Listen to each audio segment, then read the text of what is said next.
Face front, true believers. This is Modular Media's No Prize Podcast. I am your host, Chris, a Boingo Rider Gaston, and with me, as always, in the bullpen. Repping the distinguished competition, because I finally found this shirt. The Vacuuminator is here. I am Groot. I am Groot. I am Groot. I am Groot. I'm Groot. I am Groot. I'm Groot. I am Groot. I am Groot. I am Groot.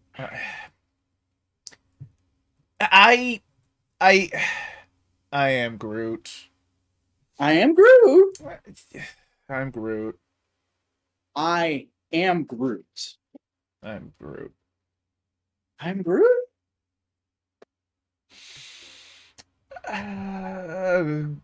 I am Groot. I am Groot. I'm Groot.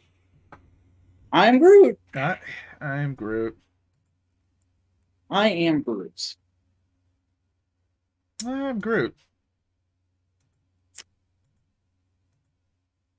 I am Groot. I am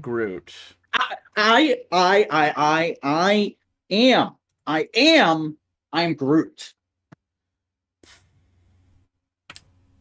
I am Groot. I am Groot.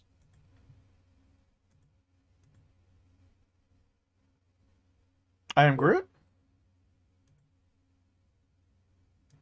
I am Groot.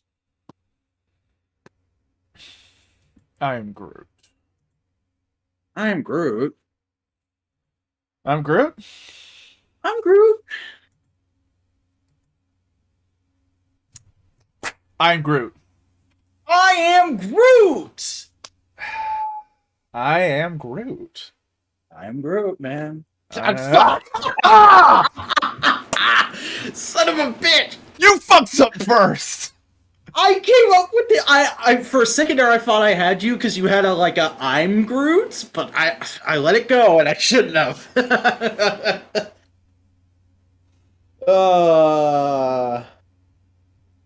Well, that was a gag that impressed only us. Yeah. Hold on, I'm trying to alleviate some thingamabobs real quick. Boom. Yeah, I saw you had a negative for a second there. Yeah. I'm trying to make it look more presentable. There we go. Now it looks like we're having a conversation. Hey! Hey! Hold on. Before we go any further. Oh no! I need to fix it here too. Oh jeez. Ah, Jesus. Yeah, Jesus, golly, Matthew. Oh my god. Oh my god. Which one? JFK. We choose to go to the... That just sounds like a munchkin from Wizard of Oz. We choose to go to Lollipop Land, not because it is easy, but because we fucking want lollipops. Because we can follow the yellow brick road. The yellow brick road. The yellow brick road. This has just gotten completely off the rails. Wow, how about that? Do we have fucking rails? Sometimes, occasionally. Hey, guess what? What? There's a reason we did that bit. We're talking about Groot. I am Groot. Yeah. This was like 5-6 minute shorts. It's a five. I would say 5. So 25 minutes worth of content. Let me pull these up on my phone on the Disney Plus app. Paid sponsorship, not really. No. It is a paid sponsorship. Us. We pay them. Wait, Disney, we talk about your shit every week. Just give us money. We also talk shit about them like almost every other week. But not on this show. We have components for that. No, but we're gonna be talking about I Am Groot. So there's Groot's first steps, Groot takes a bath, the little guy, Groot's pursuits, and magnum opus. I honestly don't think we should they're 5-minute cartoon shorts. There's like barely little to them. They're just fun little comedy bits. Mm-hmm. And Magnum Opus is honestly the most memorable one just because Rocket shows up at the end of that one. I mean, they have their moments. They're fun in what they are. Mm-hmm. Uh, and I kind of hold my same opinion that I did from when we got the trailer, which is the animation is good, but it doesn't look any better than a PS5 game. Yeah, I've seen a good number of PS5 games. It's not. It does feel like a fully rendered movie. It doesn't feel like a currently rendering video game. You know what I mean? Yeah, yeah. I mean, it looks like a cutscene from one of those. But first thing I want to say off the bat, there's no reason this should be in a different universe. This is canon. This is just in the MCU. Oh yeah, and it's totally meant to be. Like, there's a lot of moments here that's just like filling in the blanks from the movies, like fucking Groot's first steps. Clearly, that happened in between the end of Guardians 1 and 2. Yeah. But these are adorable. They're cute. You know what these are? These are the little 5-minute things that would air in between Disney Channel movies. Yeah, or like these are like backups in a Guardians of the Galaxy comic. Yeah. Honestly, there's no direct reason why one should purposefully go out and watch them unless you just really want to see some cute things for 5 minutes. Or you're just a Guardians fanatic, which some people are, especially this version of the Guardians.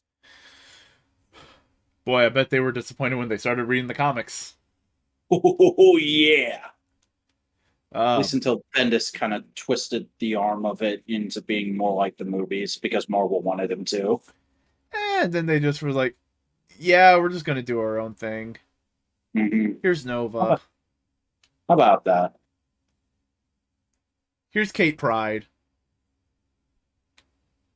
Here's Venom. Here's Venom, and we're going to completely change how everyone understands the character of Venom. That's what I want from Venom 3. Just have the Guardians show up, and that's the movie. Fuck doing Null. Save that for the 4th movie. God damn, that'd be funny.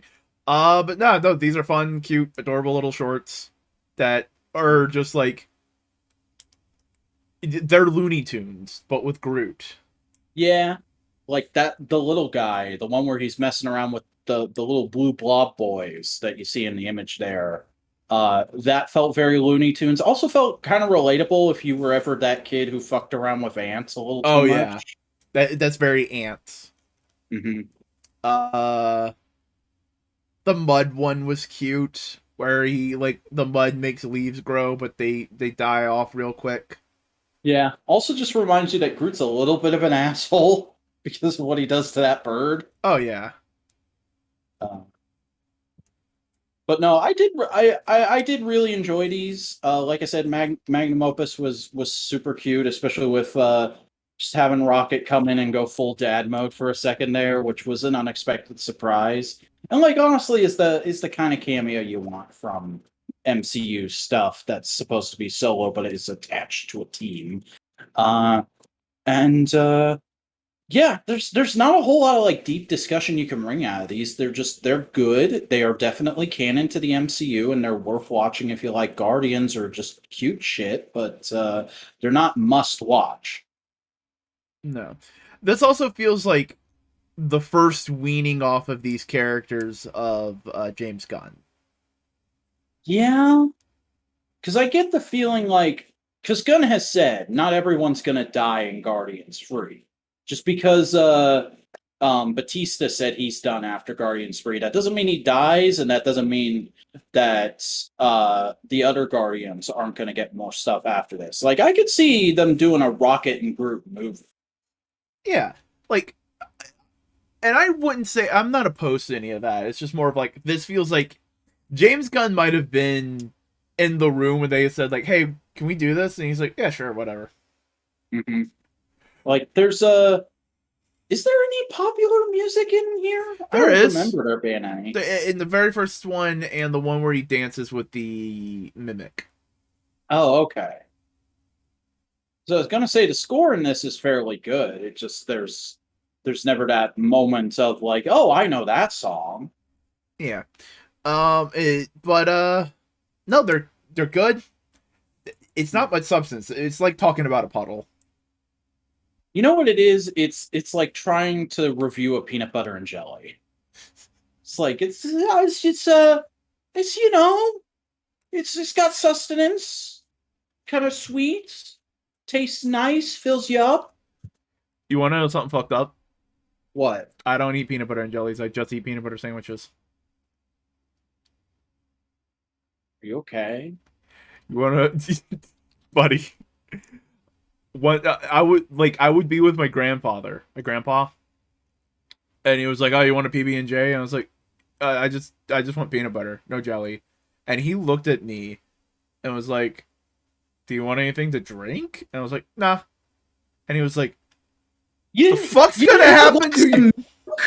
No, and he was like, he just looked at me. He's like, "The fuck's gonna happen to your mouth, kid?" I'm gonna start working on a Boingo with alien theory. That's gonna be my new side project. Because I that's just unfathomable for me. Because I was that kid who would get yelled at for putting too much jelly on his peanut butter and jellies when I was younger. No, you just need peanut butter, bud. You just need peanut butter. I mean, peanut butter is good. That's some great protein right there, and it's tasty. But like, You want that? you need that extra shot of sweetness from the jelly. Calvin's glad they're not the only one suspecting that. Well, I guess we'll have to start a support group, Kelvin. Hey, look. Some people just like nut protein. Oh, you like the protein you get from nuts? I mean, those are legumes. They're beans. Peanuts are beans. But you like nut protein, you say? Hey, guess what? We have nothing more to say about Groot. So we're gonna talk about news. We're getting a new Deadpool. I did watch other shit this week. Oh yeah, no, fuck off. Hey, guess what? Vac.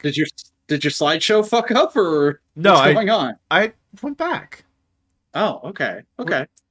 Look, I got a button right here. We can just flip it back and forth. Boom, bam, boom, bam, boom, technology bam, is amazing. Boom, bam, bap, beep, with the boost. How about that? Okay, so first off, I finally finished Luke Cage season 2. It was really fucking good. And it gave me the idea that basically, if they wanted to bring the other Netflix characters back, besides Daredevil, they could do just a straight up Heroes for Hire show and base it out of Harlem's Paradise. Like that's the main. I would even go so far as to change the name of Harlem, have them have changed the name of Harlem's Paradise because they're like there's too much bad history there, and be like this is the Heroes for Hire Bar and Grill. Bar and Grill. Yeah. Like I don't know. I think that could be fun. Give it that lighter, more main MCU tone. Have Danny be funding the place and Jessica have like her own little detective's office downstairs. All I want is in season 3 there is an episode where Luke Cage gets on a plane, flies to Latveria, and shakes down Dr. Doom for the $200 he owes him. That would be amazing, honestly. Because by that time, they may have cast Dr. Doom. Apparently, there's rumors going around that Doom's already been cast and he's going to be in Wakanda forever. Who would you want? I don't want to set myself up for disappointment like that, honestly. Fair enough. But I also watched the Amazon live-action adaptation of Paper Girls because I am nothing if not a slut for Brian K. Vaughan works. And it is very different from the comics. They changed a whole lot of stuff around. Definitely tried to rein in the budget a whole lot as far as like number of time periods they go to. But I think it also made for a more interesting character exploration for the rest of the girls, and it still has a lot of the same heart and theme of the comic, Though oddly, this time around, it reminded me more of like Animorphs than the original comic, just reminding me of like a Back to the Future. Um, and whoever directed it very obviously went to the Tron Legacy school of directing because it has that same like David Fincher but not quite style to David it. Fincher, but like fantasy. Yeah. So it's good. It's worth checking out, but it doesn't negate the comic, unlike some of the other recent Amazon adaptations we've had, which, from what I hear, Invincible is like a one-to-one to the comic. They do change a little bit just because they have the hindsight of what comes after. Mm. For like, how to put it? Do you mind if I just spoil it? Yeah, I mean, you've already spoiled the big Invincible twist for me. Well, the secondary twist. That's what I'm talking about. Oh wow, hold on. Well, fucking spoil it anyway. Okay, at the end of like volume 2 of Invincible, Omni-Man punches Invincible and goes like, "I was evil the whole time, haha," and just fucks off, right? Uh-huh. But later on, he does come back in sort of like a, yeah, no, I was pretty shit then. I fucked up. Can I work to be a better person? Kind of role. Mm. And in the TV show, they do add like a brief moment where he looks really sad of like, fuck, I didn't want to do that. So it kind of like, it hints at what's coming next. Okay, but that doesn't seem like a huge shame. No, it's just more of like, oh, we have the hindsight to like put these little moments in now. Yeah, yeah. And they did change a few things, like they made Mark's mom, who was more white coded in the comics, more Asian coded in the cartoon. They gave her more of a role in the early goings on because early on she was just anxiety. Yeah, she's just there. Yeah. Uh, And then the whole Amber thing, but I think there's no good way to adapt Amber because she was just the get the girl plot. It was just Mark going like, I want to have the good high school experience. I want to be the fun superhero with my dad. I want respect. I want to get the girl. I would like one sex, please. Yeah, that's all she was in the comics, and that's why it falls apart, because that's all she is. And they tried to give her more character. Ultimately, it's not the same character from the comics, but like, it's a fine character in and of herself. Which, by the way, since we're on the topic of Invincible, it got lost in the shuffle during the SDCC episode, but they are continuing the Invincible toys based off of the series. That's good. Because I think they had only done Omni-Man and Invincible himself, but there's going to be a third wave, which will be robots. Oh god, we did see those toys. I don't remember. Okay, yeah, we did see them. I don't think we talked about them a ton. Yeah, because I don't think we had that context. Yeah. But I watched an interview from that booth, and like apparently the duplicate in that wave is going to come with stickers, so you can army build her. Nice. You can just change the number on the chest. Hell yeah. I thought that was a great detail. But then Amazon seems to do a little better with keeping their shows going. They do, don't they? Just shame about their fucking UI. I hate Amazon's UI all over the board. I hate Amazon. I hate all their streaming things. Fuck Amazon's UI design. I hate Jeff Bezos. He's not a good person. No, but at least he doesn't fucking go on Twitter, Musk. At least he doesn't cancel films before they're almost finished. Hey, tell me about Secret Headquarters. Yeah. I'll tell you about that because I watched that on Paramount+. I was trying to find a fun little segue. Yeah, Paramount Plus, another streaming service that isn't completely shit. WB. So yeah, I wasn't planning to watch that, but I was literally just like playing with my nephew yesterday because my mom had to work an extra day this week, so she needed somebody to watch him, and I I was like, well, I need to put on something for background noise, or I'll lose my mind just playing with this baby. Hey, I haven't opened Paramount Plus ever, even though I pay for the subscription to it because my mom watches shit on there. And the first thing it recommended was Secret Headquarters. I was like, all right, fuck it. And it is the most how do you do fellow kids thing I've seen in a long time.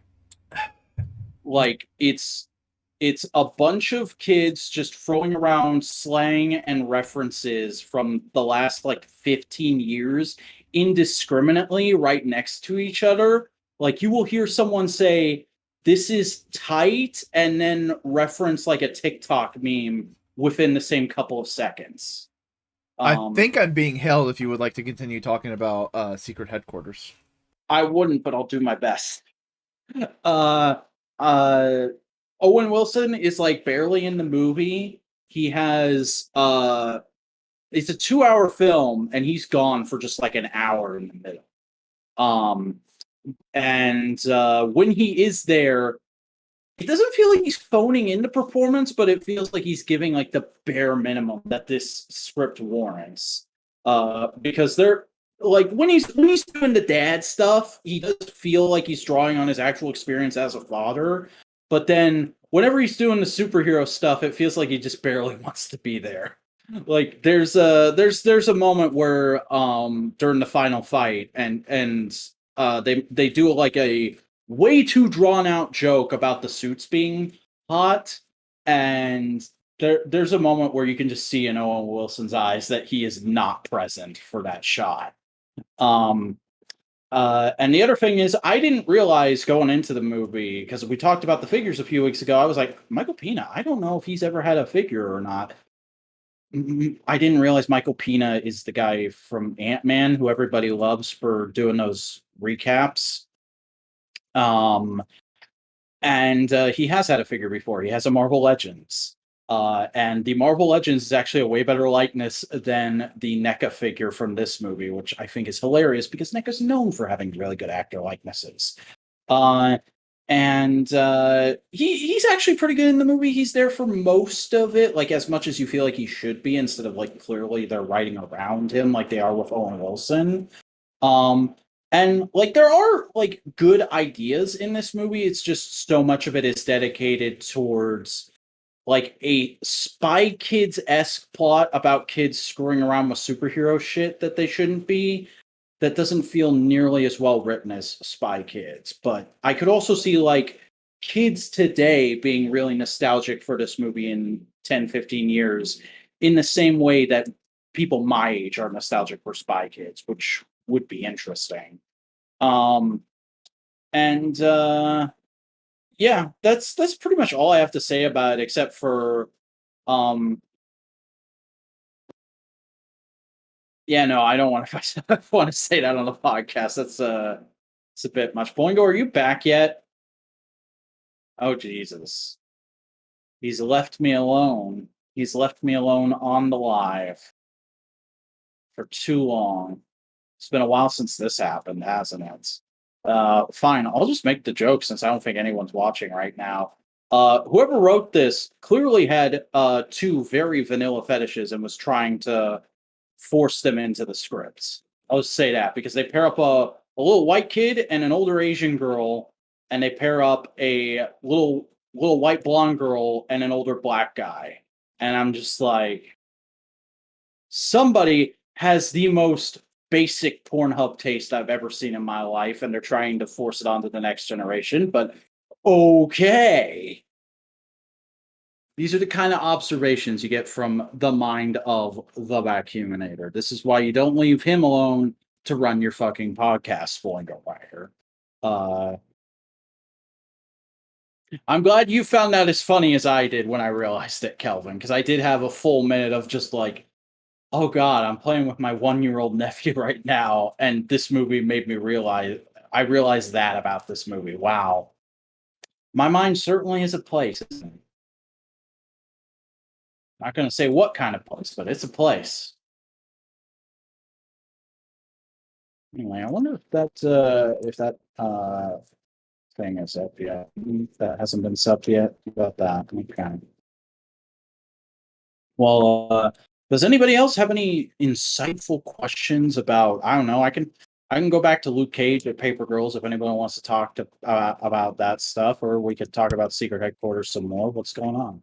How's the slut doing? It's doing okay. I managed to mostly keep it going. Yeah, Yeah. yeah. You may want to watch the replay, but Okay.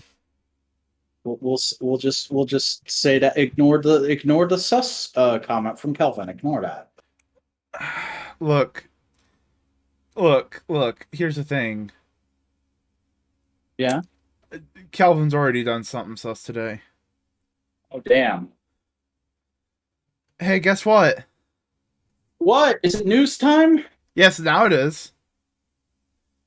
Hooray! Deadpool is getting a new series. Yeah, it's weird to say this, but we've actually gone a little bit without a solo Deadpool book. Honestly, good. Good. I mean, I'm glad to see him back, and I'm glad to see it, but like, it's good. And it's almost a breath of fresh air, because remember that period in the early 2010s when there were like 10 Deadpool 10, books. 10 Deadpool books on the stands at the same time any given week? Yeah. But hey, brand new Deadpool book. Looks like it's going to be fun. Deadpool books are always going to be good. Written by Alyssa Wong, art and cover by Martin Cosilio. I must confess, I've not heard of either of those people, but the cover alone is like, okay, that's a clever visual gag. I'll give this at least one issue, because I'm not a huge Deadpool fan, but I do like him enough that I wouldn't mind reading his book for a little bit. Yeah. Deadpool good. Deadpool fun. We also got Murder World Avengers. Yeah. Apparently this is a new thing. Jim Zub is going to be. Apparently Jim Zub just really loves arcade and wants to do a mini series based off of him, with like him challenging various Marvel heroes. And it's going to be a bunch of one shots over the next couple months, starting on November 16th with Murder World Avengers #1. I don't know. I don't know. Like this sounds like an interesting concept as just like a villain showcase, but I'm not in love with Jim Zub's writing from what I've read, and this is not like the most exciting team to put up against Arcade right away, in my opinion. No, but we are ending the Aaron era of Avengers, so this might just be a fun little palate cleanser. Mm-hmm. Uh, Oh, do you think Zub's gonna take over Avengers next? Give him no, my dude has both Spider-Man and Avengers. That's too much power. that's too much. That's too much to handle, because that's Yeah. 4 books, four fucking books a month. Yeah. But honestly, Arcade is one of those like villains in Marvel Comics that it's always like, why don't you do more with him? Yeah. He's one of your boys, isn't he? Arcade's a fun character. Arcade. I've read one issue with him, and it's the issue of Gwenpool where he shows up.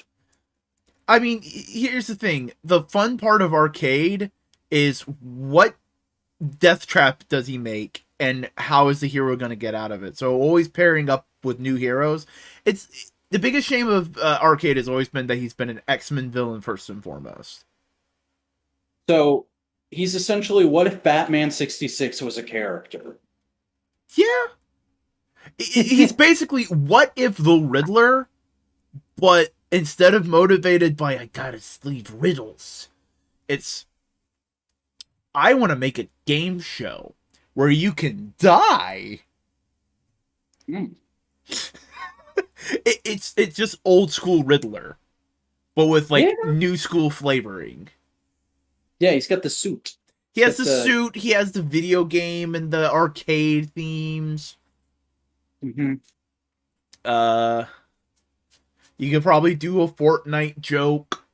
Oh, dude, How has there not been an X-Men and Teen Titans crossover where he fights where him and Gadget team up to take out their respective teams? I don't know. Or Gizmo, I'm sorry, not Gizmo. Gadget. Yeah. Gadget's fucking. No, Gizmo is also the gremlin. Gadget's. Gadget's Rescue Rangers. Yes, the one who has the Russian cult. And probably Yeah, a no, look. his name is Gizmo. I just googled to double check. Yeah. Hey, do we want to continue going through the headlines? Yeah, let's do that. We got a new costume for Batman Beyond. I don't know why DC's making such a big deal out of this. It looks almost exactly identical to how I think of him. He's just got kind of a more defined mouth and red fingertips. He also has soles on his shoes, Well, damn. and he has things on his arms. Mhm. This doesn't need a news. This is just like a fun little redesign. Yeah, I've seen way more exciting redesigns in recent years. It's not a bad redesign. It's just a redesign. Yeah, it. To be honest, this just looks like how if Terry was a comic for. I don't even know if this is okay. It is Terry. Because sometimes Batman Beyond is not Terry in the comics for some reason. Uh, this just looks like if Terry was made in the comics first. This is how he would look in a comic, and then the animation design we all know is how they would have slimmed him down for animation, simplified him. Yeah. Yeah. This is a little out of the ordinary, but you're excited for it. So, hey, Hasbro, has said who has the new GI Joe comic book license, and they basically said, yeah, we brought back Larry Hama to continue his story. Well, here's the thing. This story from His Tank we have about Hasbro VP of Global Publishing Michael Kelly doing an interview with Nerd Reactor came out a day after it leaked via a convention where Larry Hama was just asked at a panel, and he said he this was at FarleyCon, by the way. He stated at a panel that a new publisher picked up the license and he was going to be allowed to continue his continuity with issue 301. Which, for those of you who aren't aware, there was a brief period in where a publisher called Devil's Due had the license, where they did a kind of different thing that's been discounted since. But basically, since Marvel in 1982 with G.I. Joe #1, Larry Hama has been writing the G.I. Joe comics as one continued continuity through Marvel into the IDW and now into a new publisher, which is really insane and cool that they're letting him continue the story. Like, a lot of people were just kind of mentally prepared for, okay, 300 and then we're doing something different. But yeah, it was cool to learn that. And then the next day, I'm willing to bet that news getting out is what made Mr. Kelly give this interview, because he basically gives no further information. He doesn't even acknowledge the Hama leak. He's just like, yeah, we have picked a new publisher and we've already had some story meetings. And we're not ready to just say just who yet, because we want IDW to wrap up their runs before that. We don't want to get in the way marketing wise.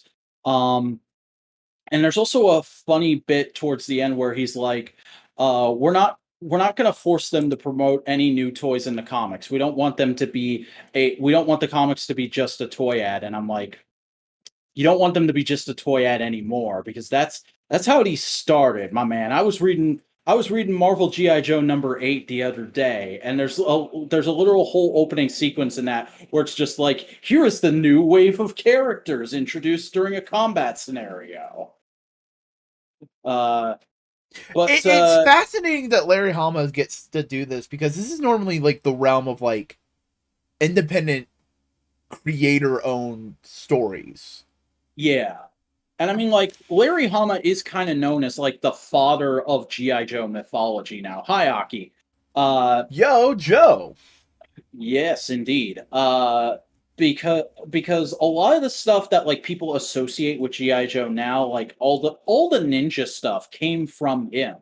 because he's a man of Asian descent who fought in Vietnam, and he wanted to insert more of his culture into the comic where he could, and he put a lot of that stuff into it, and he's that's probably why also it feels like simultaneously like the most Americanized version of it, but it never feels inauthentic.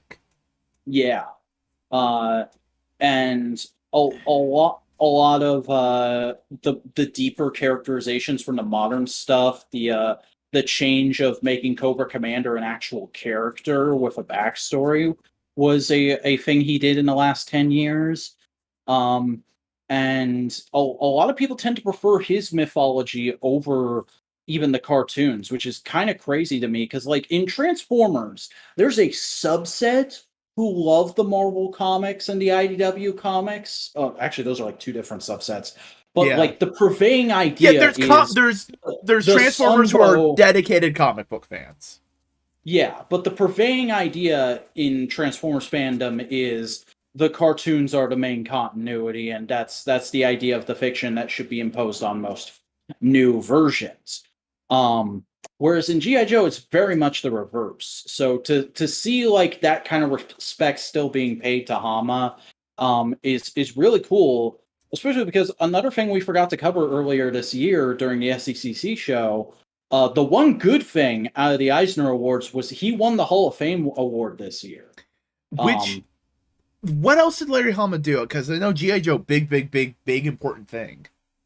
He's done like a lot of fill-in stuff here and there at Marvel. Like that's why he got the job, because nobody else wanted it. He was just a staff writer at Marvel who said, "Oh yeah, I'll do this." Like him and Buddy Ansky have the same backstory for how they got the Transformers and G.I. Joe comics. Yeah. Hey, Budiansky at least made Sleepwalker. Oh yeah, that's right. He did do that. How about that? Yeah, I know he's your boy. I respect. No, it's just funny that like he made Sleepwalker, who was like a semi-important character for like a year while he was being published, and then hasn't been touched since until like recently he came back and did like a mini series with him. And that's like a huge thing in your mind, but to most of the rest of the world, Bob Budiansky is just the guy who named most of the Transformers and wrote the early issues of the comics. It's just fascinating to me, you know? It's an interesting dichotomy, but no, I'm excited to hear that they do have something concrete in the works for new G.I. Joe and Transformers comics, and hopefully we'll get the official announcement of who it is sooner rather than later. Like the prevailing rumor is still Skybound Entertainment, but which is Image. Yeah, but we'll see. Who knows? It could be a total curveball. Dude, what if DC got the Transformers license? That's not happening. No. What if it's Marvel? If it goes back to Marvel, that'd be really cool. Here's the thing. Marvel's been trying to recapture all the license work they had in the 70s and 80s. Because they have Conan now. They got Alien back. They had Conan. That's what I'm saying. They had Conan. They have Conan again. Oh, they got it back again? Yeah, no, he's in the comics right now. But I thought the license ran out quicker than expected. No, he's in Savage Avengers. But I had heard that the family changed the deal and the license was running out, so they were going to have to write him out of Savage Avengers. Maybe. I don't know. I haven't... The last issue, he was there. Like, that's the thing Sal and Tiffany were talking about a couple of months ago. I don't know. Either way, they've been trying to reclaim licenses. Star Wars is one of basically like getting all the old licenses they had back, because like yeah. And hey, ROM is an intrinsic part of Marvel lore. See good new ROM comics, because like, man, I didn't hear bad things, but everything I heard about the IDW ROM was just like, it's fine. But It's like, okay, but it doesn't have the charm of the Marvel stuff. And I was like, well, then why would I read it then? yeah, because like ROM is a big part of Marvel lore at this point. The Micronauts are a big part of Marvel lore at this point. The only thing that aren't like intrinsically Marvel lore that has lasted is G.I. Joe and Transformers. And even then, GI Joe is technically an offshoot of Shield. Shield and Hydra. Like, it's the direct inspiration. Because if memory serves, they were in a meeting with Hama, just showing him the first wave of toys and like telling him the basics of their ideas for the characters, so he could start coming up with scripts. And he go and like after they show him everything, there was like a pause, and he just went, "So who do they fight?" Because Cobra did not exist at that point. Yeah. And they were like, we'll get back to you. And then they were like, Cobra, it's a terrorist organization. Here's Cobra Commander, the Cobra Troopers, and the Cobra Officers. That's all we have right now. And he was like, I can work with that. And then he just went, because he had a concept for a book called Fury Force that he was trying to pitch. Now I'm just doing your job. I'm just talking about Marvel history. He was trying to get Fury Force picked up, and Jim Shooter didn't want to do it for whatever reason. And then he just kind of retrofitted G.I. Joe into his Fury Force concept. Because I think he wrote General Hawk very much like his idea of Nick Fury, and Cobra was basically Hydra. And they kind of are, and that's part of why I enjoy collecting the classified series Cobra figures so much, because I'm just like, these are just more dudes for Captain America to fight. Best new ROM comic was Venom Space Knight. You're not wrong, Aki. I still haven't read that. I really should. And also Cable recently dealt with the Space Knights. Oh yeah, he did. That's good. That was good stuff. Yeah, but just more reference and of like, hey, Larry Hama. Good guy. Cool that he's still going to be getting work. Yeah. Also cool that it's just like respected, you know? Like this, it's a licensed G.I. Joe comic. It could have very easily be regarded as disposable garbage and not be respected as it is today. Yeah, but people are respecting it. Yeah. Hey, guess what? What? We got rich people toys that we can't afford. Oh yeah, that's right. They revealed a bunch of Hot Toys this week. Stealth Suit Captain America. Now this is supposed to be the Endgame version. I don't remember him wearing this in Endgame. He didn't. When did that happen? He had red in it. This is Civil War costume. This is the suit he had. No, this is the costume he's wearing at the beginning of Winter Soldier. That's what I'm. Yeah. You're right. That's what I'm saying. Winter Soldier. I have no idea. It looks good. It looks like a good figure. I'm just like, I do not remember this suit being an Endgame. No, he had red in it. Yeah.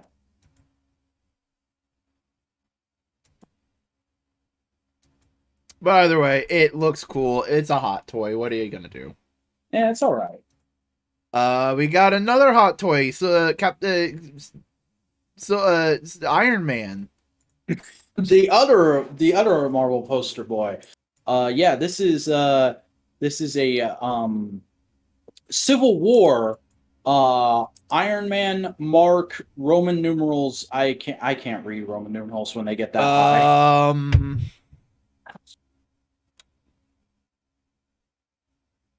I'm trying to remember. 100.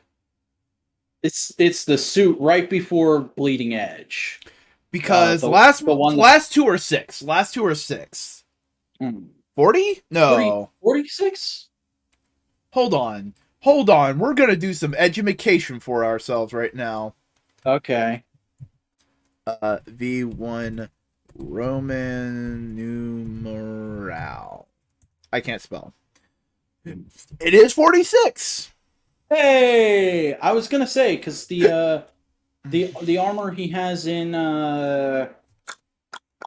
free is 42, so They this answered looks life, the fairly universe, and similar to everything. I'm that. Yeah. surprised a nerd like Tony Stark wouldn't make that joke. But then again, Tony's like not that kind of nerd. Like he knows some cultural references, but he's mostly a science nerd. Yeah, and every science nerd I've ever met will make the 42 joke. Mm. Okay, well, that's okay. In any case, I think this one looks really good. It's not quite as exciting as the Mark III they revealed last week, but it's still a heckin' good looking Iron Man armor. Mm-hmm. And fairly solid hot toys of it to boot. Yep. Sure is Although a hot toy. I just got to the image where they show the full layout of stuff. I'm surprised there's no unmasked Tony Stark head. Yeah. Because that's usually a thing with Hot Toys Iron Mans. Black Panther original suit. Yeah, this is based on it's technically the costume Black Panther wore in Civil War, but this is based off of the like first 20 minutes of Black Panther where he's wearing that before he gets the vibranium armor. Mm. And it does have new accessories. It's got the spear and the more mask like thing from the challenge coronation scene. Mm-hmm.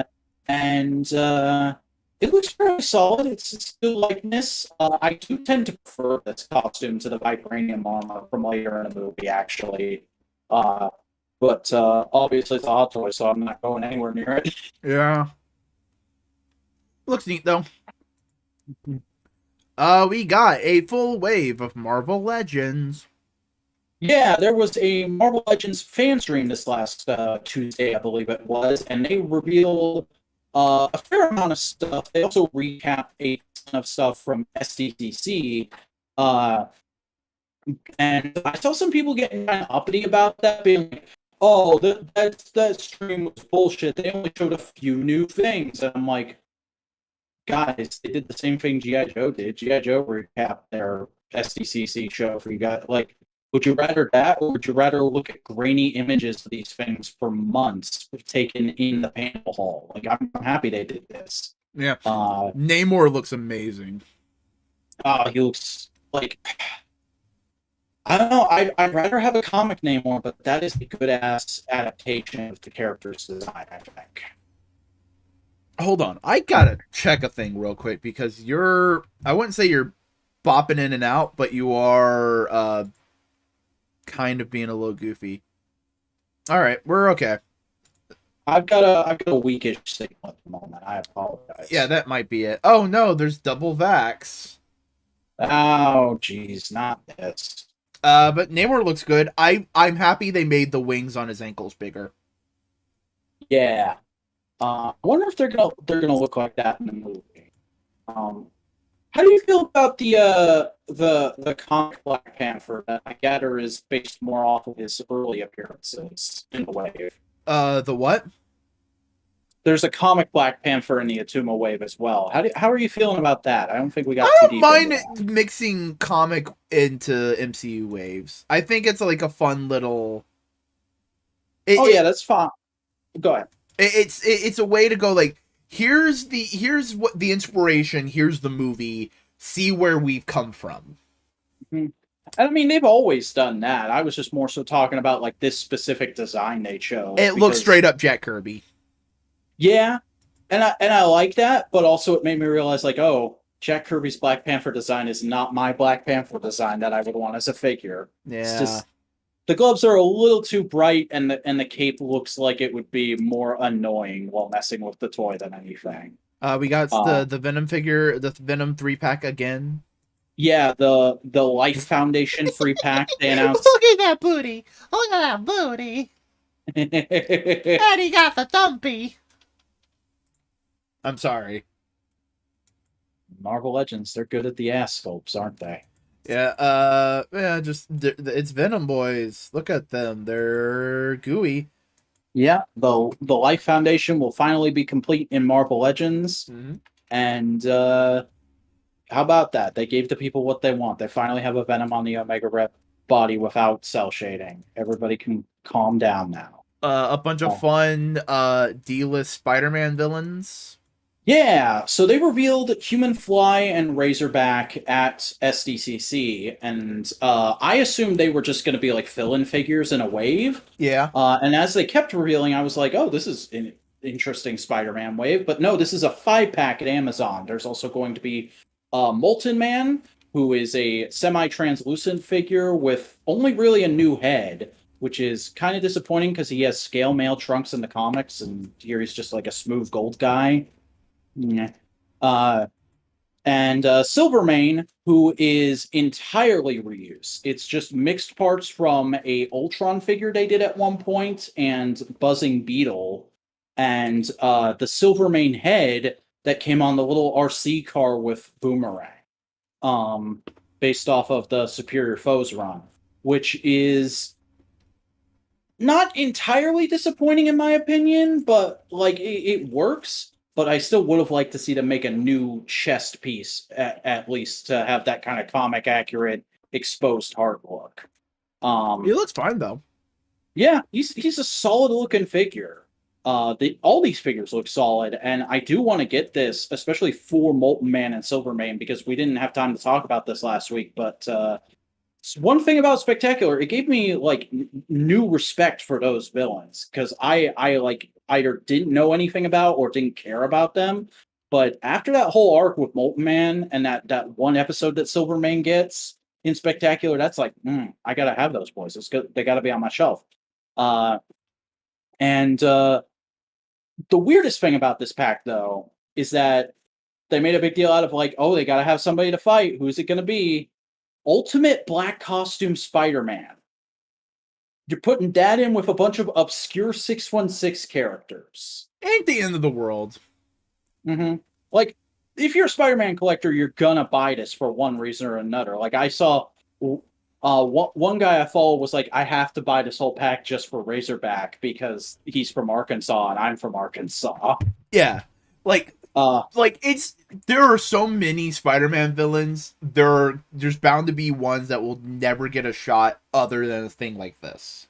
yeah. And there's Ultimate Spider-Man fans who will be like, well, I don't like that I have to get a bunch of 616 characters, but I'm gonna need that figure. So like toy from a toy manufacturer standpoint, it makes sense to me. But it's one of those things as a fan, I'm like, why would you do that? Yeah. We got some more look at some Loki legends. Yeah, they're calling this the second Disney Plus wave, but it's technically the fourth because we had the original one. We had that one that was almost entirely What If, and then oh god, we have Infinity Ultron wave, which is coming up, and then there's this one. Yeah. Where they're giving us a bunch of characters that we didn't get from Loki. We're getting the Richard E. Grant Loki. We're getting He Who Remains. We're getting a 2-scale Tesseract toy, which comes with Loki without the jacket. which also looks like a reuse of the gelatinous cube from the D&D line. Though apparently it's not. Apparently that's a unique sculpt. Unique scope, right? Yeah. They put a different shader in the goddamn Blender default cube. What if? Yeah, they're doing a bunch of figures based off of the What If Zombies episode. You're gonna get Zombie Iron Man and Scarlet Witch, who each have a couple of unique parts to them, but for the most part are reuse. And like that's fine, that makes sense. And they're easily skippable. And then you're also getting the Ant-Man head in a jar from that episode with Howard the Duck from the T'Challa Star-Lord episode.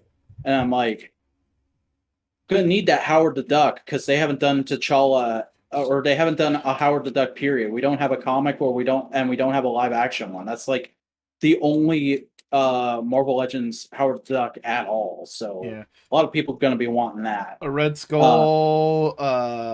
Red Skull, I think He's based off of the Captain Carter episode, and the body is reused from the SDCC exclusive first 10 years figure.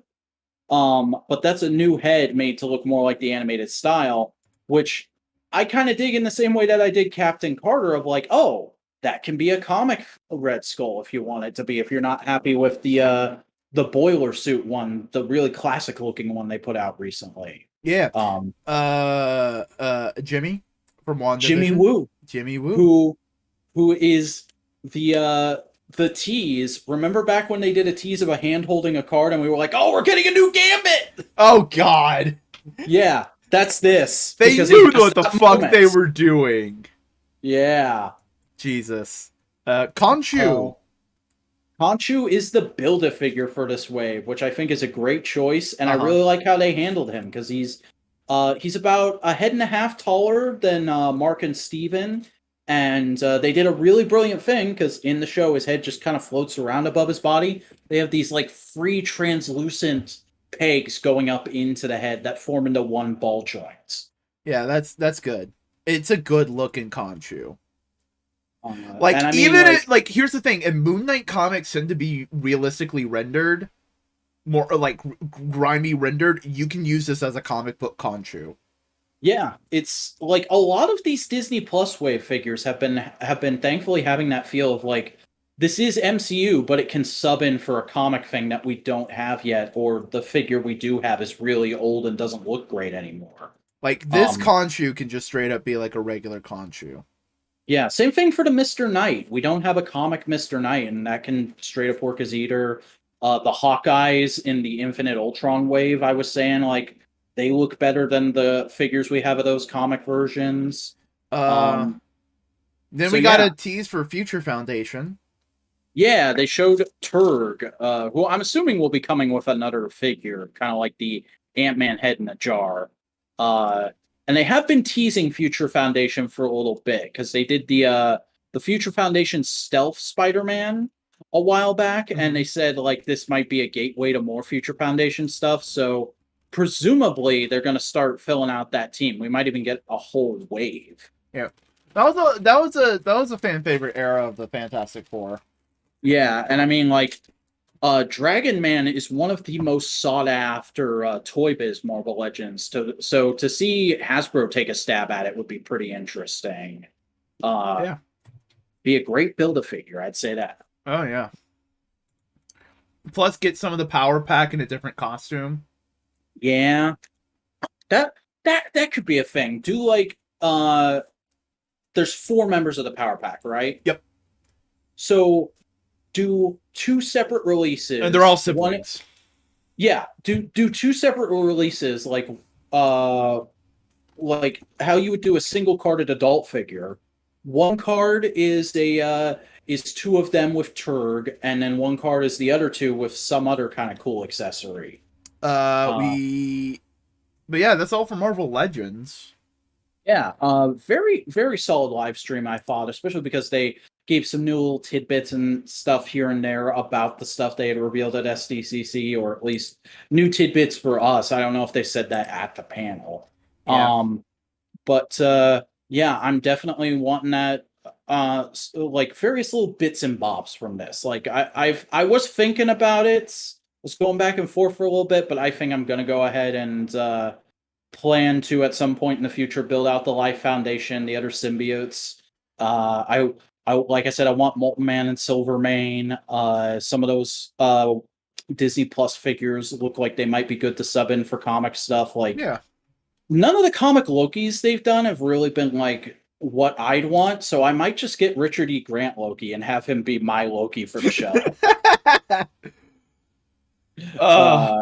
Hey, we But got yeah, some no, solid McFarlane stream. news. Yeah, Todd has been on a tear, both with official reveals and stuff just getting found in stores. So, first of all, we're getting a Arkham City Build-A-Wave, which is interesting because they've done a bunch of Arkham Asylum stuff, but there wasn't like a straight-up wave of it. Whereas this is very much like this is the Arkham City wave. You're getting Batman, Penguin, and Catwoman have been revealed so far, and I think we have one more to go before they reveal the actual Build-A-Figure. It's gonna be Croc or Venom Joker. They did Venom Joker as a deluxe figure for the first for Arkham Asylum. Then So I I'm would willing say to bet, either do Nightmare Scarecrow or Killer Croc. yeah, that and like the other regular figure that'll come with a piece. I'm willing to bet it's either going to be Joker or it'll be Two-Face, because I remember Two-Face being a big part of the marketing for this game as well. Yeah. And I do like Arkham City. I've watched a couple different full playthroughs of it, and I thought it was a very solid story of a game, and it looked very fun to play. So there are some of these designs that I'm tempted by. Like I do really like that Catwoman design. That Catwoman design just looks like the Cook design. Yeah, it's just the Cook design with some more realistic detailing. Yeah. But yeah, it's a solid looking wave so far. I'm not super pumped to get it, but you know, it's that feel with McFarlane where I look at these and I go, these look good, but it's not exactly what I want because it's too big and the articulation probably will only be good for a few poses. Yeah. They look neat. Yeah. We got more multiverse, Shazam. Yeah, just today somebody found in stores a Gold Label, which is their Walmart exclusive line. There's a Shazam figure coming based off of the Jeff Johns run, which is pretty exciting because that's my main experience with Shazam is that run, Jeff Johns's Shazam books and the movie, which is heavily based off of those. And it looks like a solid figure. I'm not sure what's with the giant alternate hands, unless those are part of a Build-A-Figure of some kind. But yeah, it's a solid looking figure. I'm surprised it doesn't look like it's based off of their Black Adam buck. They could have very easily done that, but it looks like they made a new sort of slimmer body for him, which is smart. Yeah. Then we got the dumbest thing. DC Superpowers, the retro style 5-point articulated line, they just keep finding new figures in stores. Todd's just not doing reveals for this. And this week, somebody found Batman Who Laughs and The Flash in a store just yesterday. I'm sure there's somebody out there who really wants a 5-point articulated Batman Who Laughs. I don't want to be friends with them, but, you know, good for them. Yeah. That Flash looks solid, though. Like, that's the thing about this line. I look at it and I go, it is not for me, but were my nephew a little older, I would be using him as the excuse to buy this line. No, it's just very funny. Because it looks like they use like old classic art for Jon Stewart and the Flash, and then you have this fucking edgelord right over here, whose art is like super fucking modern, and it just clashes with the rest of the packaging. It kind of has to be, though. It's just funny. It's just funny to me. It's just like how hard they're trying to make this guy a thing. I mean, he was a thing. That's the thing. He became a thing because people bought comics with him. They don't know. They don't have taste. No, they didn't. But like, that's what DC was for a year and a half. Did he show up in Death Metal? He was Death Metal, dude. Really? Yeah. All right. Like, Dark Knight's Metal and Death Metal are like what spawned him and made him a big deal. You ready to talk about comics on our comic book podcast? Yeah, that would be an idea. Well, here's the thing. I'll be doing most of the talking because I read way more books than that this week. It's gonna happen from time to time. Yeah, so just get ready to ask questions, bud. All right. Ghost Rider, Vengeance Forever. It's a 50th anniversary little special. It's just a little anthology of like a bunch of major Ghost Riders. It's like, what is it, like 4 pages for each rider? Yeah. So like you see some of the classic ones, you see like some of the old West ones. You see, and it's all framed through Johnny Blaze. He's the one narrating the whole story. So you see Danny Ketch back in when he was the Ghost Rider, and then you see Robbie Reyes doing some stuff, and then you see Vengeance doing some things, and you see there's a brief mention of Cosmic Ghost Rider, which is fun. He doesn't get a short, but like Johnny's going down the road and he goes like, Ghost Riders, we ride till we die, and then you see like Cosmic Ghost Rider screaming through the sky. And the whole story is framed as like Johnny's getting these tattoos to remember, to basically remember the Ghost Riders, and he goes, when the rider comes out, these tattoos will be gone, but the stories are forever. Let's ride. You know, all I can think hearing you talk about Ghost Rider anymore is just like how much of a crime it is that we haven't had a comic maxi series that's just Ghost Rider versus Kamen Rider. Yeah, that'd be amazing. Just have like Ghost Rider be doing this thing, and then Kamen Rider just comes up and he's like, yo, I'm Kamen Rider. I fight for justice and fight all this kind of stuff, and my life is pain because I'm a cyborg, and and then Johnny just looks at him and goes like, that's fucking cute. What do you mean? You'll find out as we keep hanging out. You'll find out why I'll think that's cute. And then they run into Blackheart, and he goes like, I shall take your souls to hell. And Kamen Rider's, what the fuck? Is that Satan? No, that's the son of Satan. Hongo's like, what Golgum level bullshit is this? Oh, no, that's the son of Satan. Oh? Yeah, hold on a second. As his flesh starts burning away from his face, and he starts screaming in agony, he's just like, what the fuck? That's the thing. I want it to be like they meet as just dudes. Like, Hongo doesn't tell him his backstory. They just meet at like a service station or something, and they're just hanging out, kind of bonding over coffee or something like that.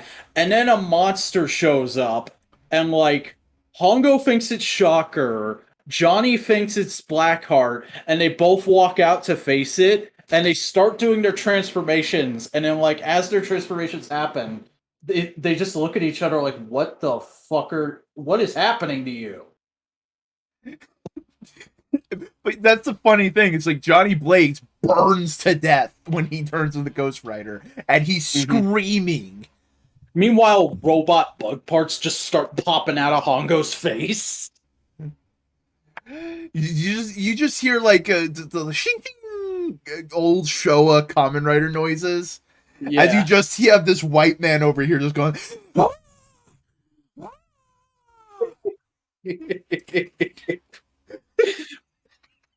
Marvel Toei, hire us. Oh, buddy. Ghost Rider's fun. I read issue 2 of Public Domain. Oh, did I not send that to you? I read that. Oh, you did? Yeah. Oh, I don't think you did. Oh, you didn't send it to me. That's what I mean. I'm not doubting that you read it.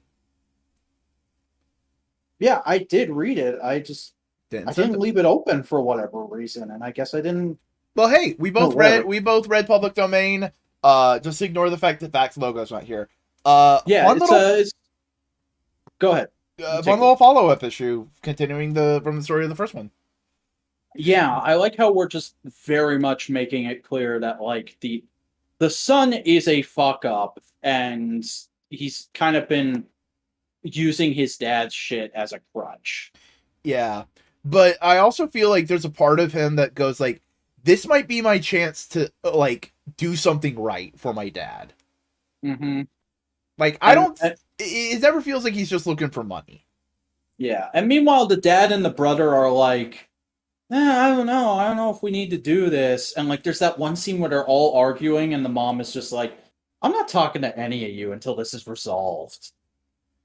I love her reasoning behind it. It's just like, you never fought for more. You always accepted.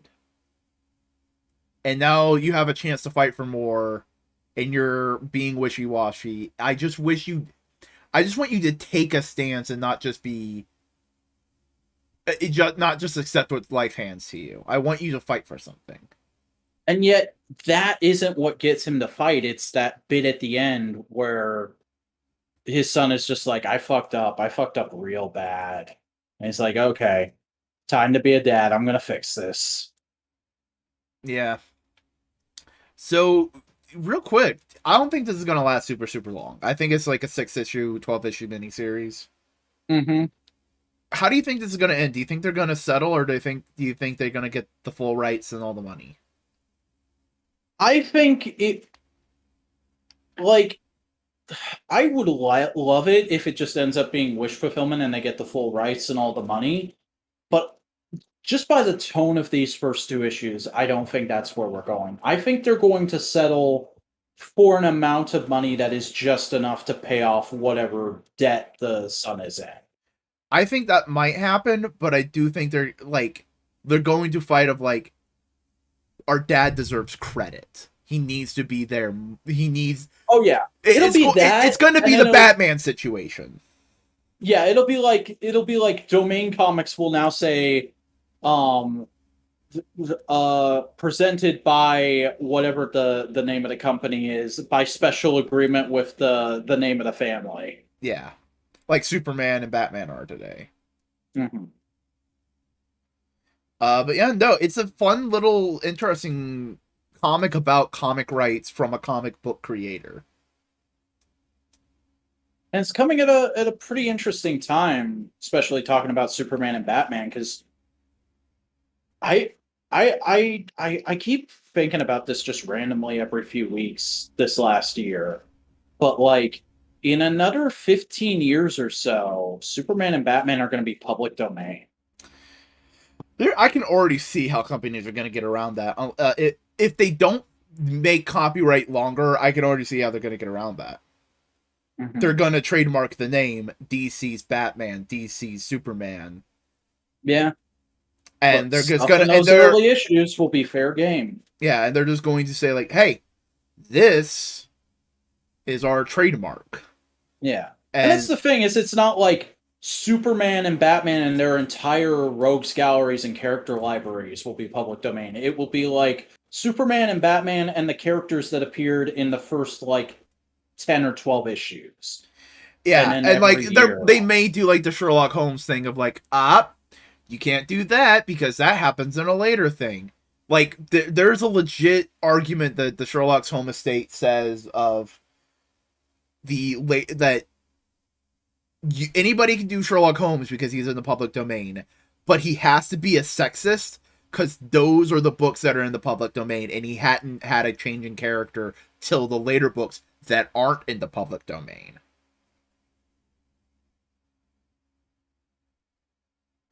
So if you want to write Sherlock Holmes and you don't want to pay for rights, he has to be a sexist asshole. But how much of a sexist asshole? You can just be a little bit. Just a little bit. Yeah. It's just more of like a thing. Hey, guess what we also both read? Issue 7, Amazing Spider-Man. This is like a really good encapsulation of how I feel about this run so far. In that, like, you're doing a really cool thing with a villain that hasn't had a story worth reading in a hot minute. Mm-hmm. But it's couched in all this bullshit that I just don't want to look at. I don't mind the Norman stuff. The Norman stuff was fun. Of him like going like, hey, I've had a change of heart. And Spider-Man just going like, yeah, like the last fucking 5 times. Yeah, but that makes Peter look like an asshole. And I don't, like, it's not without cause, but it's, like, I don't like, Peter's whole thing is trying to get things right and not be a fucking idiot who's you second chances, redemptive justice. But here's the thing. Yeah. He agrees to work with Norman. He's just going like, hey, I'm keeping an eye on you because I don't fully trust you. Mm-hmm. You know? It's Yeah. less of like fuck you, and it's more of like I'm waiting for you to fuck up. Don't fuck up. Mhm. And then the MJ thing, that felt like Wells was holding a carrot in front of my face, but the carrot is actually a turd. Yeah, it's he doesn't want to write Mary Jane. He wants to write Black Cat. I like fair enough. Black Cat is a cool character, but I think you could do a hell. We saw thanks to Jed McKay during the last era of Spider-Man, where everybody was getting a little bit of time with the character. You could do an issue a you could do a series of books where it's Black Cat and Mary Jane both being in the story, and it's an interesting kind of complicated thing. No, I think he wants to write Black Cat fucking Spider-Man. More specifically. I mean, that's what miniseries are for. Miniseries set during an ambiguous period of time. I don't know. But yeah, no, man, I just want like I would really like to enjoy reading ASM, and like there was that thread recently about like bringing back the marriage isn't going to inherently making ASM good again, but it sure would help. Like, here's the thing. The The most problem the problem is that every other writer either wants Mary Jane, doesn't care, or doesn't want her, and they don't want to deal with it. So every time they get a new writer, it changes. But here's a really simple way to make it easy to deal with Mary Jane and Spider-Man being together. Just make Spinneret a thing in the 616. But they don't want that. What, you don't want to sell more action figures? No, they don't want Spider-Man to be old. Spider like this is I feel like we have this conversation every 3 weeks. I'm not agreeing with them. I'm just telling you what editorial fucking wants, bud. No, but I feel like Buster right now. Just go like, just give me what I want. You're like, well, this is why you can't have what I want, and I'm like, I know, but just agree with me, damn it. I can't because it's just like because they don't want to do the obvious thing. They don't want to like I have pitched 1,001 ways to fix Spider-Man. On this podcast, I have pitched how to fix Spider-Man. Yeah. How to fix Spider-Man, Ben Reilly, and Kane. Ben Reilly, Kane, whatever the sister's name is, they all show up. They start training Miles like an apprentice together. Fucking do some Jackal shit and bring Spider-Gwen into the 616. Spider-Gwen is Spider powers. Just give everyone Spider powers. Just fucking do it. You did Spider Island. You can do it again. Spider-Gwen's just floating around the multiverse. Mm-hmm. She can come in whenever she wants.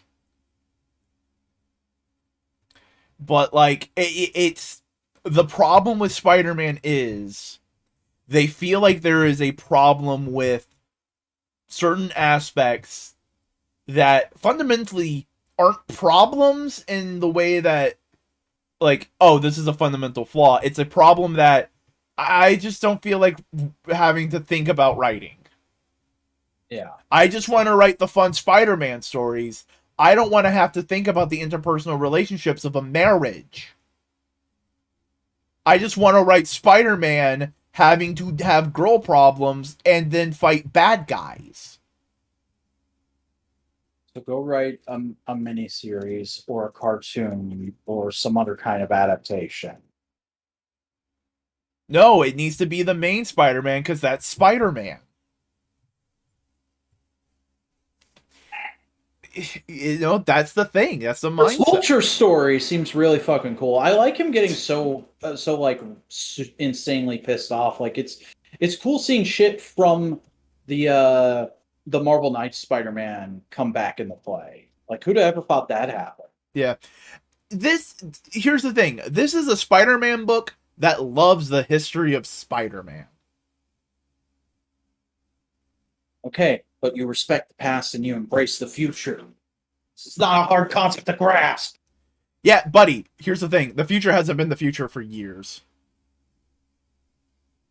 Yeah. At this point in time, they may have been unmarried longer than they have been married. Yeah, there's probably kids who have grown up reading comics now who don't remember the marriage.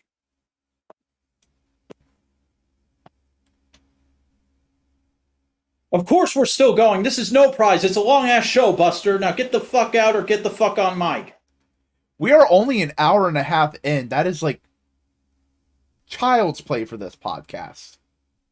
Oh damn, really? It feels longer. It feels like 2.5. But yeah, whatever. We've been going for an hour and a half. Yeah, Spider-Man was fucking fine. Let's move on. Avengers, X-Men, Eternals, Judgment Day #2. Tell me a story, Papa. Oh, you're gonna enjoy this one. Okay. They played us like a damn fiddle. Okay. So you know how I've been describing the setup, and it's just like, oh yeah, no, they're pitching the story as like Avengers versus X-Men versus Eternals, and there's gonna have like a big war, right? Well, the Eternals, the good guy Eternals, who don't want to fucking kill the mutants, come to the Avengers and go like, all right, Avengers, we got an idea. It's gonna sound a little crazy, but you got to follow us here. And the Avengers are like, all right, cool, because we don't want our mutant boys. We don't want the X-Men to fucking die. That's bullshit. Fuck that. And it's like, oh, okay, cool. And the Eternals go like, all right, so here's the thing. We're basically flesh robots, and we need a Celestial to reprogram us to not kill the mutants. Because it's like, it's so ambiguous, the rules, that they're being manipulated. We need to make it so we can't be manipulated. And the Avengers go like, all right, cool. How do we do this? And they go like, all right, cool.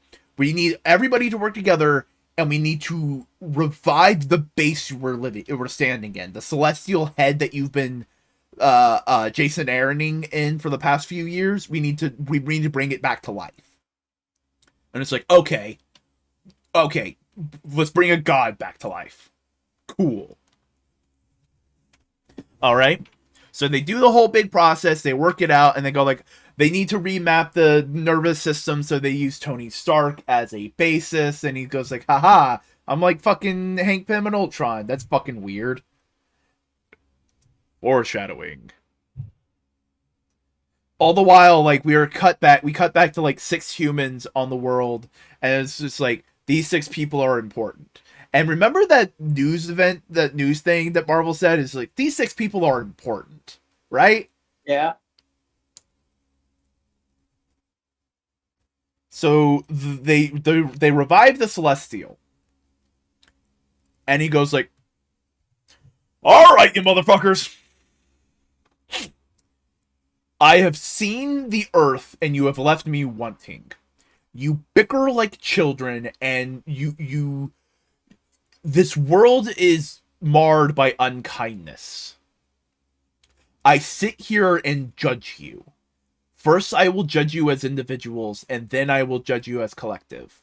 If the world is more just than unjust, you will survive.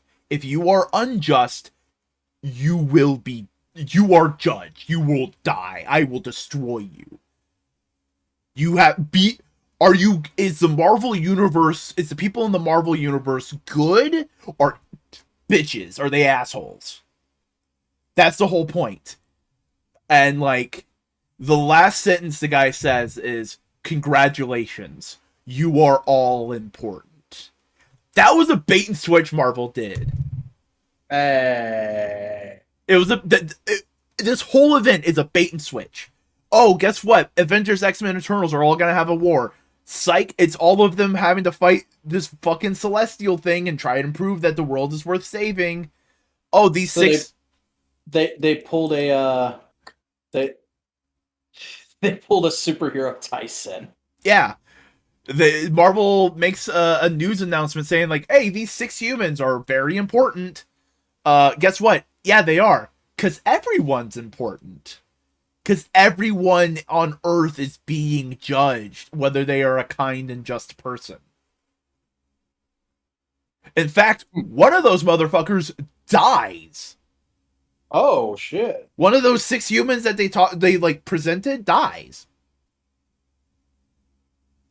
And it's just like it is showing how small but how personal the Marvel universe is. If this ends good, this could be one of the best Marvel comic book events in a long time. Well, that's pretty cool. Yeah. Hey, guess what? What? Miss Marvel versus Wolverine happened. How was that? It's basically Marvel Team Up. It should have just been called Marvel Team Up. Starring Miss Marvel. Miss Marvel Team Up. Miss Marvel Team Up. Yep. Basically she's hanging around the hey, buddy, this is going to be there's going to be several Miss Marvel books with where she teams up with just random Marvel heroes. So it's like Wolverine, Moon Knight, I imagine Venom's going to be the one after that. But it's Marvel Team Up. It's Marvel Team Up. So she's walking around the X-Men garden that's in New York, and she's just like, you know what, I'm a hero, and the X-Men are cool. It's just like, she's just taking a second to relax, and she's just like, oh no, it's Wolverine. I had an adventure with him, but I don't know if he actually wants to talk to me. It's kind of awkward. And then then a robot bug flies in front of her face, and she goes like, what the fuck? And it crawls into the X-Men's tree base, and she goes like, let me fucking grab that. And so she stretches her fingers into the tree, trying to grab the bug, and Jean Grey and Rogue walk up and go like, what the fuck are you doing to our house? And she's like, oh no, hold on. Robot bug. And they go, oh yeah, that's weird. Like, they immediately go like, oh yeah, no, that's weird. Okay, cool, thank you. And then a cloud of robot bugs starts coming up, and they go like, I think we have a problem. Well, I guess we know what we're doing today. Yeah. So they all start happening. She slips away. She turns into Miss Marvel so she can help fight. The rest of the team comes out, and like Rogue goes up and tries to smush him. She goes like, that's not gonna work because there's too many of them and they're all spread out and I can't just smush them. And Cyclops goes like, get down, Rogue. And just gets yeah. He gets a lot of them. And there's an awkward moment. Like, it's a good awkward moment where Miss Marvel just goes like, I was once on a team with Cyclops. Well, I mean the younger version of Cyclops who got time displaced. I don't think he remembers me. And then Cyclops looks at her and goes like, oh, Miss Marvel. Oh. My friend! And she like helps out. She embiggens. She makes her hands big so she can smush the bugs. And this is just Kamala, newly minted mutant, but not yet in this universe, because you know they're going to retcon it. Having imposter syndrome amongst the X-Men. But it's fun. Like, it's not bad. And then Cyclops gets like a thing on the communications like, X-Men, something's happening. We need to go fucking do shit. And it's like, oh shit. At least the bugs are dealt with. All right, cool. And so they go away, and the only ones left are Miss Marvel and Wolverine. And she goes like, you're not going with them? And he's like, I'm not on the team right now. And he's like, oh yeah, you do the whole voting thing now. That's weird. Oh well. And then she looks out to the horizon and goes like, oh, there's more bugs coming. And Wolverine goes like, fuck. So they fight for a little bit, and then Storm pops in and goes like, what the fuck's happening? And they just go like, we have no idea. We're just trying to fight these things. And then Armor comes out, and then another character comes out, and they're just all fighting. And then Kamala goes like, fuck, I have an idea. Wolverine's gonna hate it, but I have an idea. And Wolverine just goes like, so what's your idea? And then he just cut to another panel, and he's just going, fuck. As he's walking out into the middle of the field, and all the bugs start clamoring onto him. And then Storm shoots him with lightning. It just fries all the bugs. And they're all like going like, yeah, we got all the bugs, hell yeah. And then Wolverine's just off to the side, just healing up, and Miss Marvel goes up to him and goes like, hey, sorry about that. And he goes like, it was a bad idea, but hey, it worked. You did good, kid. And she's like, yeah, I helped the X-Men, and I didn't get stabbed by Wolverine. I call this a win. And then we cut to the person who was making the bugs, and then we get the cover for the next issue, which is Miss Marvel and Moon Knight. So it's Marvel team up. It's a simple adventure with Miss Marvel and Wolverine. Genuinely, Marvel. Just make a new Marvel team up starring Miss Marvel. It will do good. Just do it. Do you think it's possible that since this series is like cemented in being Miss Marvel and X-Men characters, even though we're getting Moon Knight next week or next month? We're getting Moon Knight next month, and we're also getting Venom next after that. Because you look at the cover, it's Venom and Moon Knight in the background. Yeah. But do you think this is them? This could lead to them doing the retcon to make her a mutant. I don't know. Maybe not. I think at most there's a very simple way they do it. There's a big fight. She gets knocked out. She wakes up in a Krakoan medical facility, and they're like, "Yo, so why didn't you tell us you were a mutant?" And she's like, "What?" And they're like, "Yeah, you're a mutant. Check it out." But the Terrigen mists. That's weird. Yo, Black Bolt. Oh, okay. Yeah, sorry you had to destroy your bedroom. All right, we'll call you back later. The Terrigen mist just activated your mutant gene.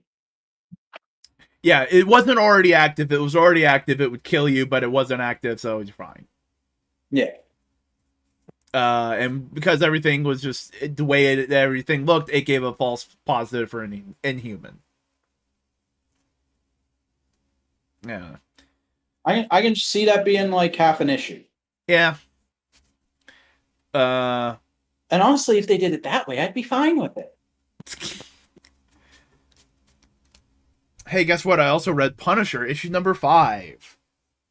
What's going on with Frank and the Hand this week? What wacky shenanigans are they getting up to? Well, you know how last week that lady says she killed these ninjas' families so they could be Punisher ninjas? Uh-huh. Well, Punisher, Frank Castle, looks at her and just starts slashing her with a sword, and she turns into a giant squid monster. And she dies. And he's like, fuck this shit. All the ninjas start bowing at him and going, all hail the beast. They are not pissed at him. They are just going like, all right, this is what you want to do. Cool. And he goes like, all right, fuck all this shit. He goes grab Maria and he starts walking out, and she starts going like, Frank, why do I know what it feels like to die? Frank? He's just like, I don't fucking have time for this. Jesus Christ. Yeah, no, he's walking out of the facility and she slowly starts dying, and he goes like, fuck. Oh. And he walks back, and the woman's rebuilt herself. Like, she's healed. She's normal again. And she goes like, hi, Frank.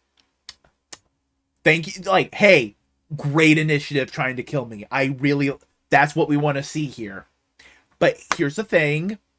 Your wife, she's not fully alive yet. She's still partially dead. So she needs to stay in the facility so she can become fully alive. Now, Frank, you wanna do the stuff we want you to do, right, Frank? By the way, hey, the people that we killed for those Punisher ninjas, they were also murderers. So, like, it also kind of fits with your worldview, so it's not the end of the world. And he just looks at her and goes like, I swear to God, I'm going to find a way to fuck you over. And I will go do this mission. And when I come back, if she is hurt in any way, I am burning this place to the fucking ground. And she just goes like, I love it. Yes, that's the attitude we want here. Just like, that's my boy. Yeah. And then we get a flashback for the Punisher, which is really kind of reframing Frank Castle as always kind of a troubled individual, but he had people who tried to help pull him out of it. That's the Punisher's big thing. It's like, he was always troubled, but like certain people can help pull him out of it, and he wouldn't be the Punisher. So he's gone from being Kamen Rider Raiga to being more of a Kamen Rider Ryugen. Sure. And basically we get a fun little story of Frank Castle in high school, and he sees some kids bullying another kid, and he's like the preeminent nerd, you know. But Frank Castle decides to protect him, and he just doesn't like the bullies. He protects the kid, and they become really good friends. And the kid goes like, Frank, you're getting in trouble. You're skipping school. You're drinking at school. You're doing all these things. I'm worried for you, Frank. I'm worried for your future. It feels like you need an outlet for this stuff. Sorry, not Raiga, Oja. God, I'm an idiot. And and the kid goes, Frank, have you ever thought about being a devil? And we cut, he's on the hockey team. Playing hockey. Beating guys up in hockey. Like, it's getting all of his aggression out. He's a calmer individual. He's still a tough son of a bitch, but it gives him something to do. It gives him it lets him get that aggression out. Right? All this kind of stuff. And that's where he meets his wife. She's watching one of the games. And he sees her, and he kind of like stares at her for a moment, and they are like entranced with each other. And Frank Castle's friend sees this and thinks, oh my god, Frank's actually interested in a relationship. I need to help him. Because Frank's not gonna do all the lovey-dovey shit. So he plays a little wingman and gives her a love note that he wrote for Frank to give her. He like lies and said like, hey, Frank wrote you this love letter. He's a little shy, but hey, he's interested in you. And because of that, they start dating. And they're hanging out, but like Frank and Maria are making out, and the guy goes, "Oh, hey Frank. Oh, Frank, you're busy. Yeah. Hey, we haven't hung out recently. I'll see you around, Frank." Like it's one person from another keeping him grounded. So so this guy hangs out with some other people, who decide to drive drunk, wreck a car, leave Frank's friend in there for 4 hours as he bled to death. Jesus. So Frank hears this. Oh shit, my friend died. He goes finds the people who left him to die and kills them. On a payphone, he's talking to his girlfriend. And she goes like, Frank, did you hear about the guys that crashed the car with your friend in it? I heard about it. Don't worry, I know. Yeah. He says like, no, what happened? He's like, he's playing dumb. He goes like, they were found beaten to death. And Frank goes like, I need to tell you something. And she goes like, I need to tell you something. And he goes like, I joined the Marines. And she goes, I'm pregnant. Fuck. As Frank Castle burns his hockey uniform. Because it's basically, that didn't work. My friend died. Gonna join the Marines. All the while, last little bit, he's going to fight Ares and his worshippers. And he starts killing all the worshippers, and Ares goes like, that's the Frank I want to fucking see. That's Frank fucking Castle. And guess what? I'm gonna make you even more Frank Castle, because this is your temple. Fuck all that hand shit. You ain't a follower of the hand. You're a believer in war, boy. You're a war boy. As Ares comes out, 2 swords and a piece of armor with the old Punisher logo on it. Fuck my duck. This is the good Punisher. Jason Aaron's writing this. Where the fuck has this effort been for the Avengers, boy? This seems like this might be the most influential Punisher run since Ennis. Maybe. It's a good Punisher run. I've been enjoying it. I also read Immortal X-Men number 5. Okay, huh? It's just a huge character study for Exodus, really fleshing out his character, basically like cementing his mindset of like, I am a Knight Templar, I am fighting for my beliefs and all this kind of stuff, and just it's exploring his character. It's a really good character study for Exodus. It's like, damn, I like this character now.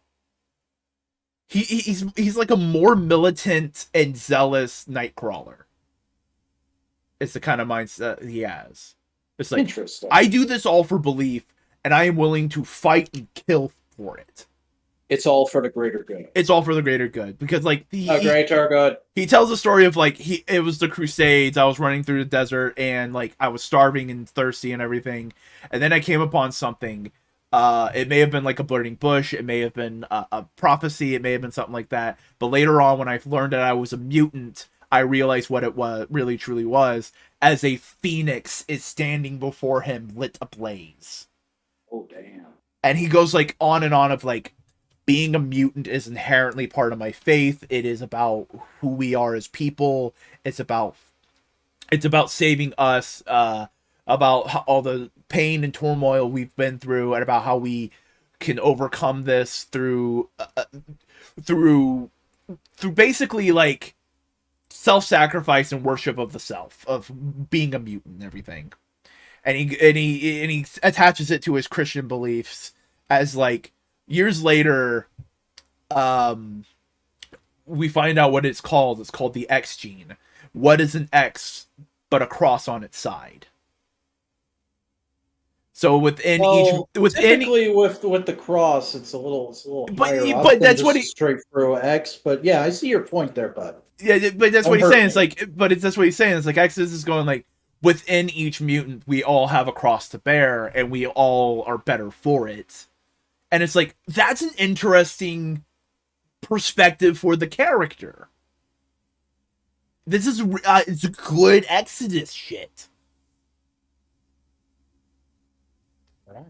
And the eternal big giant monsters start attacking the island, and like Hope goes like, "Hey, are you gonna go fight?" And he goes like, "Yeah, because I'm a knight and we fight dragons."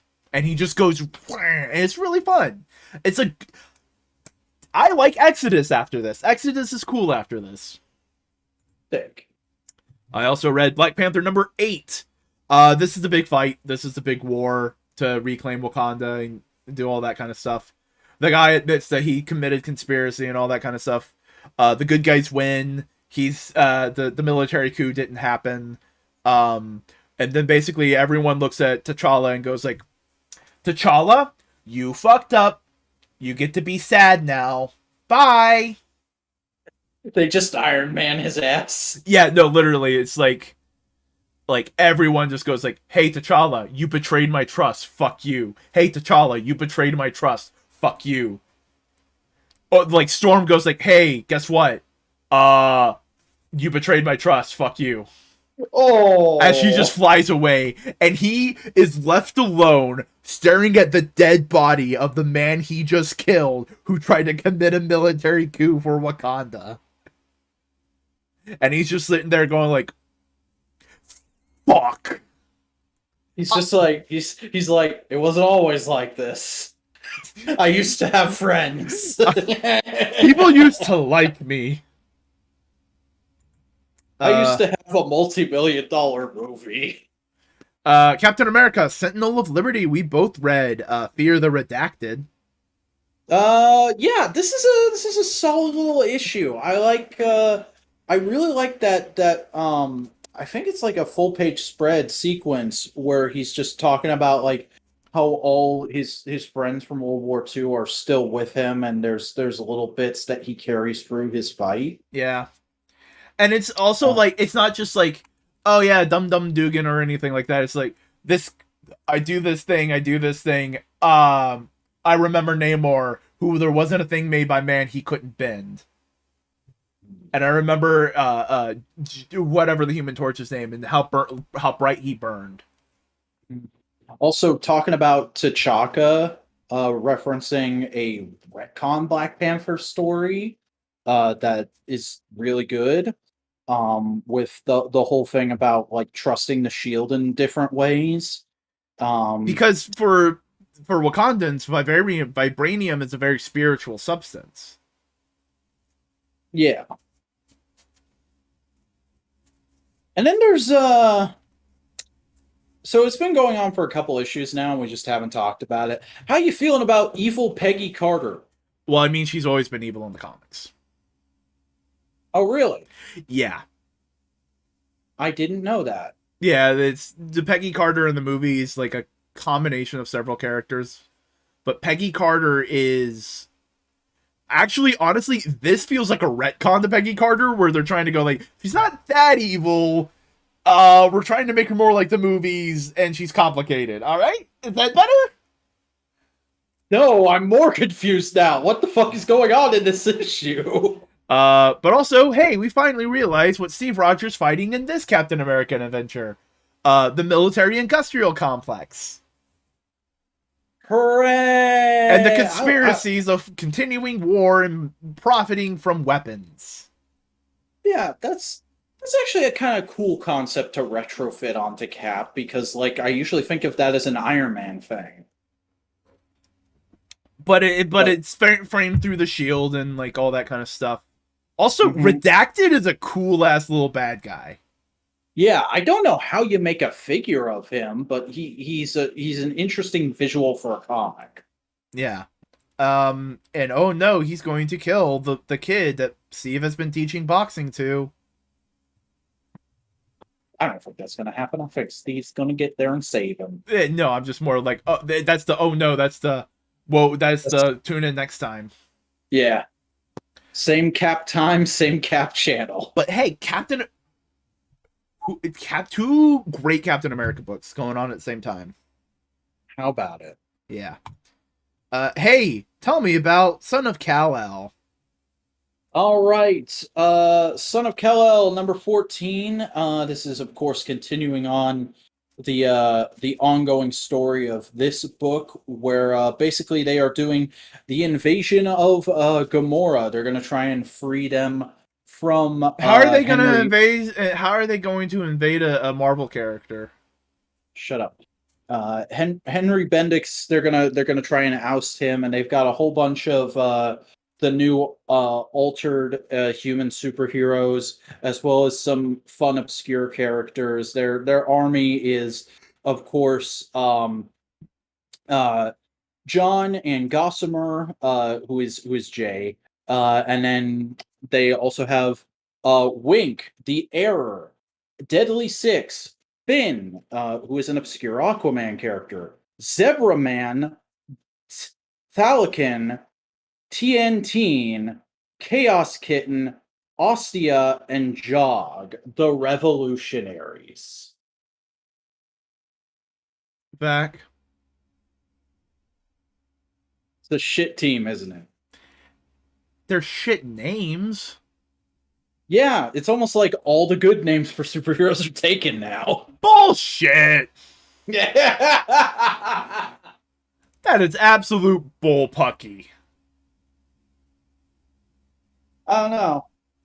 It's funny that Tom Taylor made all these new characters, and it's like they feel like parody superhero names. Kinda.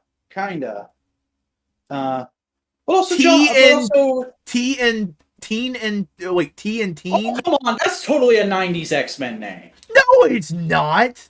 It Dude, doesn't. It's like it doesn't have enough X's. It is a half step away from Boom Boom. Boom Boom is meant to be fun and goofy. This is meant to be a supposed person fighting a fucking revolutionary fucking war.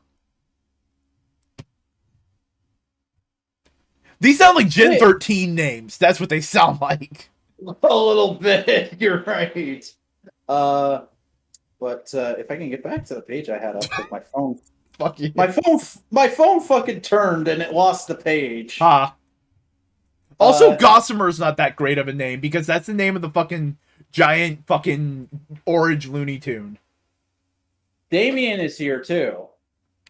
They have a cute reunion moment. That's nice. Yeah. But they basically work out how the plan is going to go. John gives Jay his superhero costume, which is made from Kryptonian fabrics, as well as a Legion flight ring. And there's like a half second where he's like, "Are you fucking proposing?" And he's like, "Ah." Uh, then the invasion happens, and it's a pretty solid little sequence. Some clever stuff is done. Oh yeah, Dreamer's there too. I forgot. And then the big last page reveal is there. The plan is like almost completely executed, and then we find out that the big attack dog Bendix has been holding back is a mutated version of Jay's mom, the former Prime Minister of Gamora. Oof.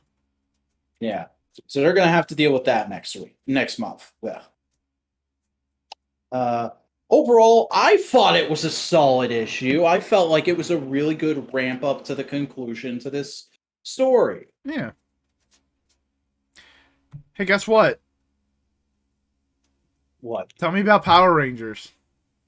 All right. So, do we remember what I told you about last issue with Andros being a fucker? Kind of. All right. So Andros did some fuckboy shit, and he shows back up with Zane, and Jason is just like, dude, you didn't tell us about this. What's going on? And he's like, it's fine. Get in the mega ship. We're gonna fix this. We're gonna fly back.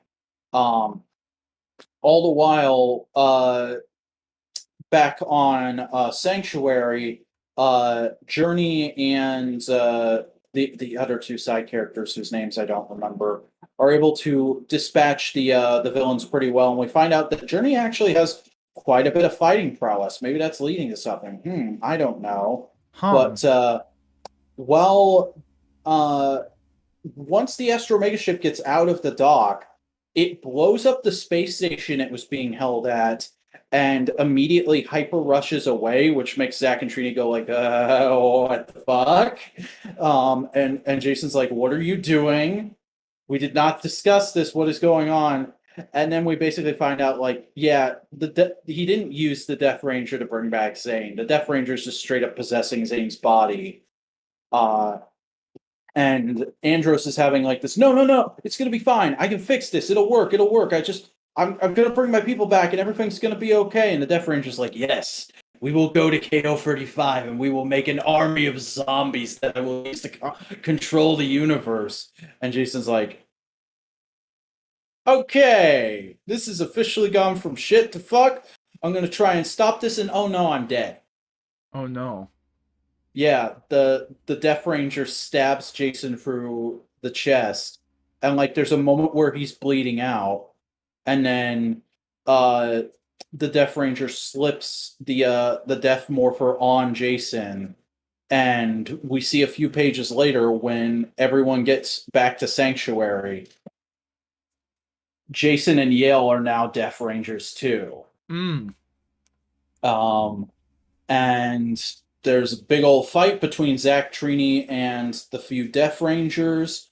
And it ends up with Andros running back to the Ranger base for help.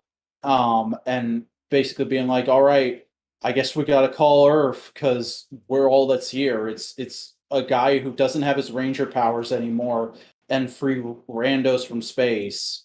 So they go to the command center, and issue 100 is basically going to be like the Mighty Morphin team and these four people versus the Death Rangers. Okay. It feels like it should be more epic, and it's not bad. It's solid writing to get us to this point, but for like a big issue 100 event, it feels slightly more underwhelming than I was expecting it to. Who's that guy in the front? That's Andros. That's his I'm not a Power Ranger right now costume. Okay. Yeah. So he doesn't have the in-space uniform right now. Yeah. I mean, he has all the tech, he's just not using his powers right now for whatever reason.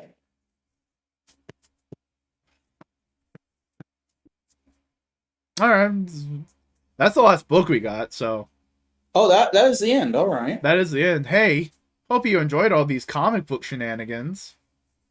Man, how about that? We did a podcast We did about a comics. podcast, and it's not 3 hours long. Oh my God, the comic gods were merciful on us this week. We had a short news week, and we had shorts. I had to fill for time by talking about other shit that we didn't plan to talk about, and yeah, no, it's pretty good. And I'm honestly, I'm fairly hyped for Wednesday. I'm looking forward to seeing how She-Hulk turns out. Hell yeah! Do you want to tell the people where they can find your shit? Uh, hey everyone, I'm the Vacuuminator. I make video essays about tokusatsu. I'm also a massive toy nerd. You can find my videos at youtube.com/c/the Vacuuminator. I'm also on Twitter chatting about anything that pops into my head at the Vacuuminator. I'm also on Instagram at the_Vacuuminator. That's where I post action figure photography. And yeah, that's pretty much everything you need to connect with me outside of this show. Nice, nice, nice. Hey, howdy, howdy. I'm a Boingo writer. You can find a variety of content related to me in a variety of places. Twitch.tv/Boingo writer. Place to find some streams. You can also go to at Boingo_writer on Twitter, TikTok, and Instagram to find a variety of social media. Do you want to see some video essays? Boy, howdy, can I help you there? Go to YouTube, type Boingo writer. Quick, easy way to find me. But yeah, this. The way the audio compressed on my end there, for it sounded like you said bingo writer. Hey, bingo bongo. What's up? But that's been No Prize. Hey everybody. This is part of Modular Media. We have several podcasts, including, but not limited to, Components, where we just fuck around and find out. This Yeah. one where we No Prize and podcasts. We also have With This Week in Toku, where myself and Buster Corp discuss all the latest news and releases from the world of Japanese live-action special effects shows and movies. Hell yeah, hell yeah. If you want to see any of those and more content one day in the future, hopefully, somehow, fucking subscribe to Modular Media, like, comment, do the subscribes, helps us out.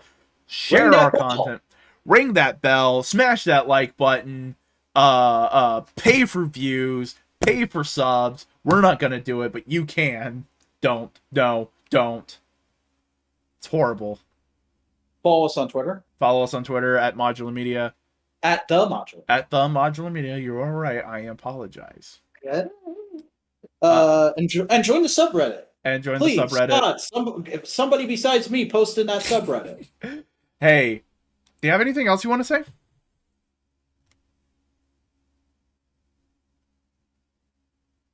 I just want to enjoy ASM on a weekly basis again, instead of having to have this fucking argument every single time with you.